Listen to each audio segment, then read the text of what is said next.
Umum abadi semua nih. Jumpa lagi dengan aku, Dr. Gigi Arca.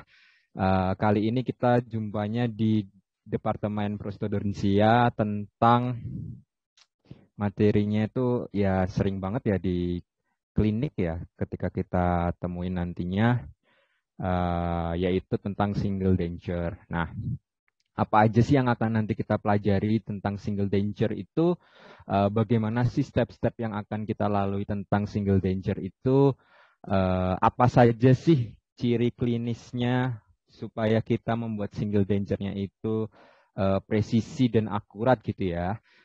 Nanti kita akan pelajari bersama-sama. Ini aku hanya sharing aja dari sumber-sumber dan dari pengalaman juga ya. Oke, next. Ya, kita akan mempelajari tentang prosedur single denture itu seperti apa.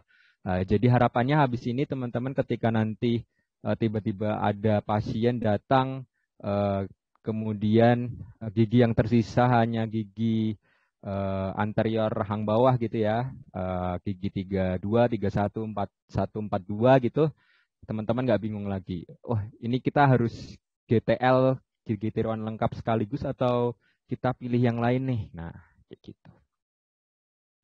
Oke, nggak afdol kalau kita nggak bahas tentang definisi tentang single denture. Jadi single denture ini sebetulnya adalah ya protesa penuh di mana kita itu menggantikan salah satu bagian, baik itu bisa di rahang atas ataupun rahang bawah.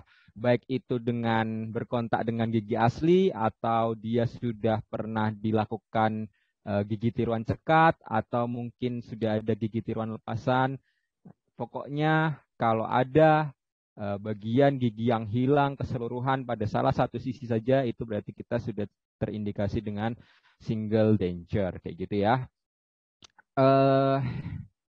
Kemudian single denture ini pembuatannya, tekniknya dan yang lain-lain itu perlu ketelitian, perlu perhatian khusus karena memang single denture ini tidak semudah yang dibayangkan gitu ya. Banyak sekali pertimbangan-pertimbangan khususnya terkait dengan stabilisasi dan retensi dari gigi tiruan yang akan kita buat single denture-nya ini. Nah, menurut based on jurnal, beberapa textbook juga bahwa insidensi kasus yang lebih sering terjadi itu pada maksila yang dia areanya edentulus semua. Dan mayoritas faktor penyebab dari itu semua biasanya by accident atau posisinya memang giginya sudah tidak adekuat lagi gitu ya, seperti trauma kayak gitu. Oke, secara definisi udah ya. Kemudian saya bisa mengatakan bahwa single denture ini memiliki resiko dan kompleksitas yang cukup tinggi ya.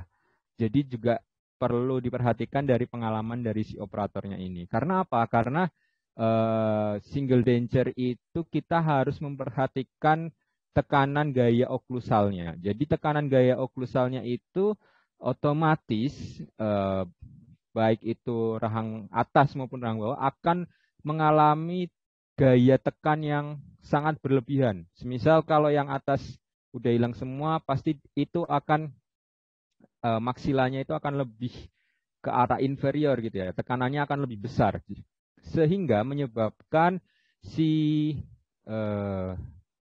alveolar-ridge-nya yang gigi antagonisnya itu akan terjadi resorpsi yang masif. Jadi karena tekanan gaya kunyah dan gaya oklusalnya itu tinggi, otomatis memicu terjadinya resorpsi yang cukup signifikan di antaranya kayak gitu ya. Kemudian juga gigi-gigi yang tersisa biasanya itu juga sudah mengalami anomali, suatu kelainan gitu ya. Bisa subraklusi atau mungkin bisa terjadi drifting, mesial drifting seperti itu. Kemudian juga secara kita lihat dari bidang oklusal pun dia mengalami disharmonisasi. Disharmonisasi berarti tidak pada kurva spi-nya tidak bagus gitu ya. Kemudian juga single denture ini kita kaitkan dengan suatu sindrom yang memang ini sering banget keluar di UKMP, sindrom kombinasi atau sindrom Kelly. Itu terjadi pada kasus-kasus kehilangan salah satu sisi rahang saja kayak gitu.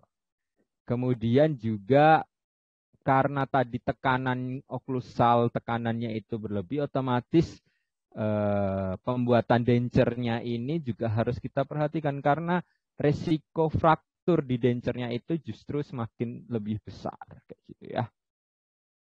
Oke, jadi single denture tuh sebetulnya gampang-gampang sulit gitu ya mengenai pembuatannya, tahap-tahapannya sebenarnya ya hampir sama dengan gigi tiruan penuh juga kayak gitu. Cuman posisinya harus ada yang aspek yang diperhatikan kayak gitu.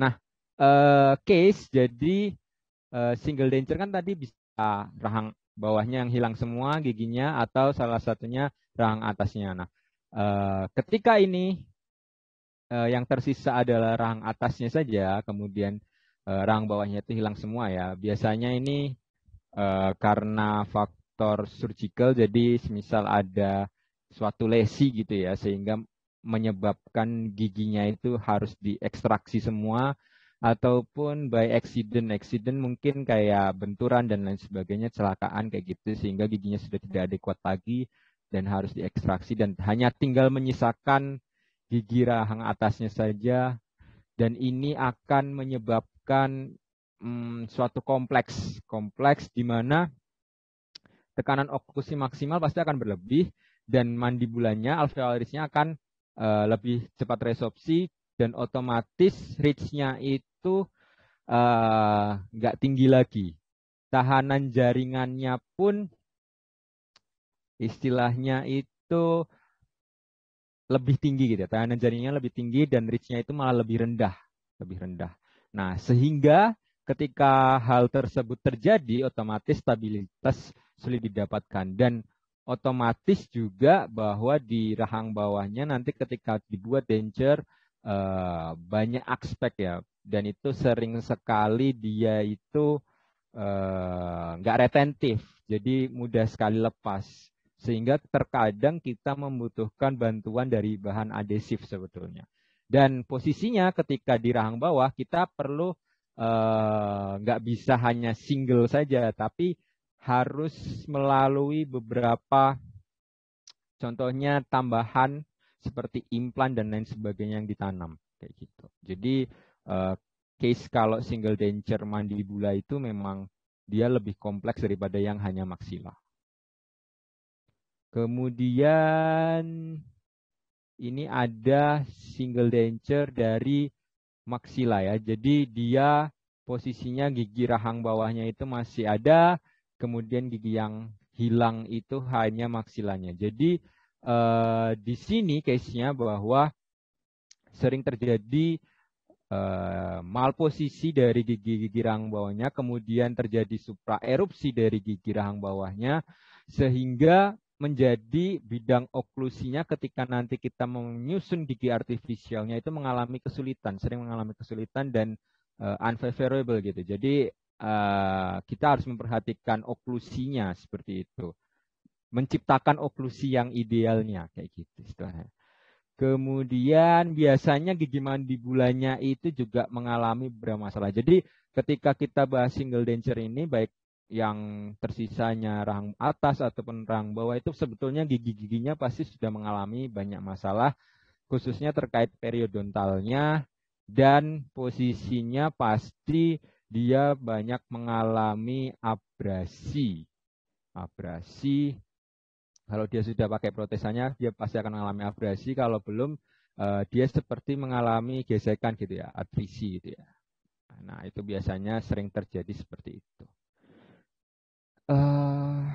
Next.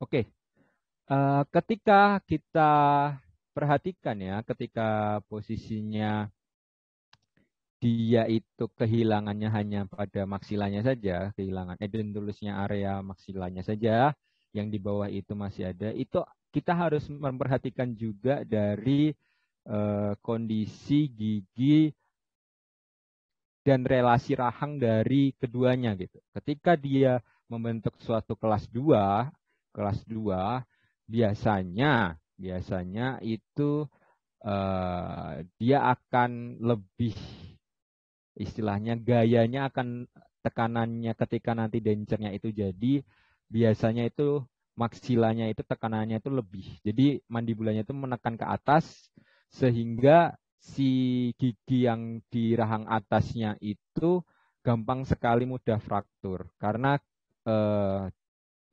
tekanan gayanya itu dia itu berlebihan kayak gitu. Nah, kalau posisinya dia di kelas 2 gitu ya, kelas 2 rahangnya gitu ya. Maksilanya lebih protrusif gitu ya, sehingga tidak adekuat gitu. Tapi kalau dia posisinya di kelas 3 ya, kelas 3, mandibulanya lebih protrusif daripada maksilanya, itu malah justru sangat menguntungkan. Sehingga single denture kita malah justru akan lebih berhasil ketimbang yang dia kelas 2 gitu ya. Karena dia tekanannya itu lebih merata sehingga dencernya itu secara maksimal itu bisa beradaptasi dengan baik gitu ya. Kemudian juga dia tidak akan mengalami memicu resorpsi yang terlalu berlebihan. Jadi kalau kita melihat profilnya dan lain sebagainya itu ketika sudah kelas 3 gitu ya, itu malah justru menguntungkan daripada yang kelas 2 gitu.